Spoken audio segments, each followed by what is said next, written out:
It's time for another Dice Tower review with Tim Jennette. Hey everyone, Tim Jennette, the Metal Meeple, and in this video we're taking a look at the Serpents and the Wolf expansion for Spartacus. Now, it was designed by the same people, published by Gale Force 9 in 2013. It adds 2 new dominuses to the game, expanding the game to 6 players total. It adds a Primus battle in which you can have 2-on-2 combat, 2 players, or 1 player can control 2 guys. Adds tons of equipment cards, a lot of intrigue cards, some new things. So let me show you everything. We'll come back and I'll tell you what I think.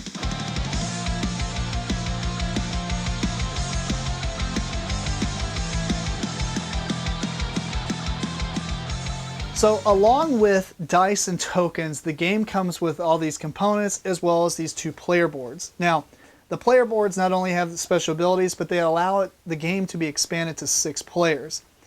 There's special abilities here. You can pretty much read them, but like this guy exhausts 3 guards. Take a guard from the discard pile, but you place it as an exhausted asset. You can use it multiple times. It allows him to generate tons of guards.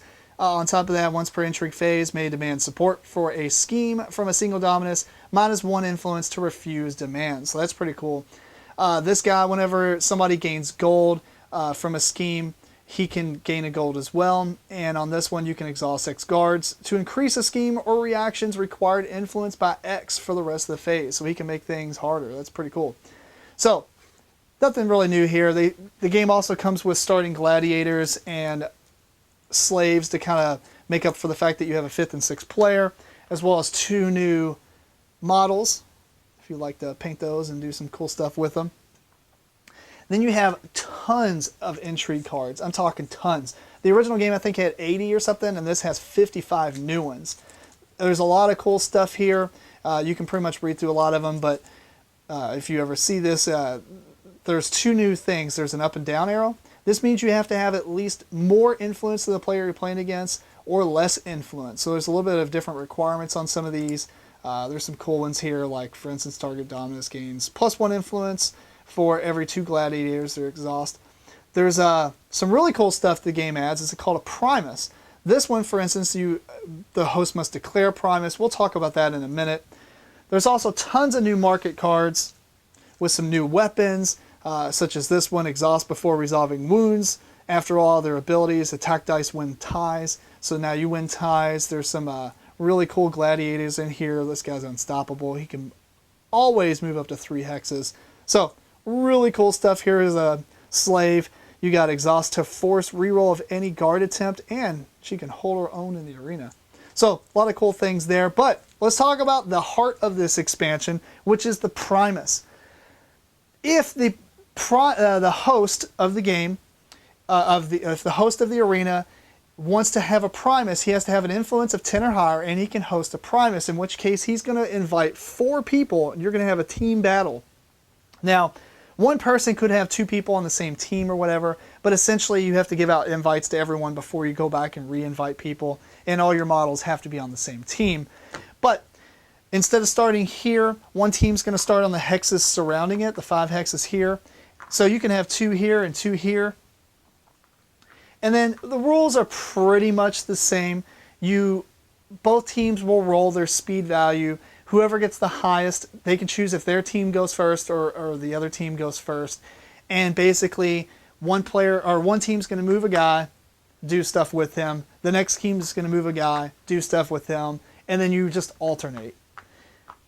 Whenever somebody gets removed from combat, let's say this guy goes down, you still roll initiatives, and then everyone activates. And then when one side is completely removed, you get removed if any of your dice pools go down to 0. So you can become just yield, or you can be injured or decapitated. At that point, the host has a single thumbs up or thumbs down for that team that lost, and then all their guys either live or die. Unless they were decapitated, then they die anyway. And that's pretty much all the stuff that comes with the expansion, other than I think it came with, it's been a while since I opened this, but I think it came with 1 replacement card for a guy in the pack of the original game. It just made him a little bit more balanced, I guess. So anyway, let's talk about what I think. And there you go. For me, this expansion's essential. I I'm so glad that I bought this. I mean, the Primus alone just adds so much tactics and covers up all the problems I had with the combat of the game. Just because you have other guys, the new equipment, the new rules on some of the characters and everything, just all that comes together brilliantly. I really like it. The problem is, the Primus only really happens about once a game. And I think that's probably because it requires you to have an influence value of 10. And a lot of people at that point, it's like, why have a Primus when I can try to win the game? I don't know what people are thinking. But for the most part in our games, it happens once, sometimes not at all. And that's very disappointing. I feel like if you made it like a 7, I need to house rule that and maybe try it out once, but make it to where your influence is like a 7. It would happen a lot more. And plus, if you're playing a long game, I mean, you may not want Primuses to happen all the time because it does drag out the combat a lot, but I feel like it just adds a lot to the actual combat and what's going on, and it really helps that a ton. So the only problem I have with the game, though, is that I feel like the new powers, and maybe I just haven't played with them enough, but I feel like they aren't as balanced as the other ones. They do a lot of cool things, but they don't have ways to really gain influence. So, one guy's gaining some gold, and that's cool, but at the same time, it's, I don't know. I felt like maybe they weren't as powerful, or at least the way we played them wasn't as powerful. So I'd like to see y'all's comments on if you've played with them, and what do you think compared to the old the base set dominances. So anyway, great expansion. I highly recommend it. It's almost a no-brainer if you already own the base game, and I'm looking forward to any expansions they come out with on this. It's just really, really cool. So if you have any questions, feel free to email me at timjennette@gmail.com or follow me on social media at the link below. And until next time, keep on rocking and rolling dice. Thanks so much for watching the Dice Tower videos. Find more great videos and reviews, as well as our top-rated audio podcast at Dicetower.com. You can also find other great shows at Dicetowernetwork.com. I'm Eric Summerer, and you've been watching The Dice Tower.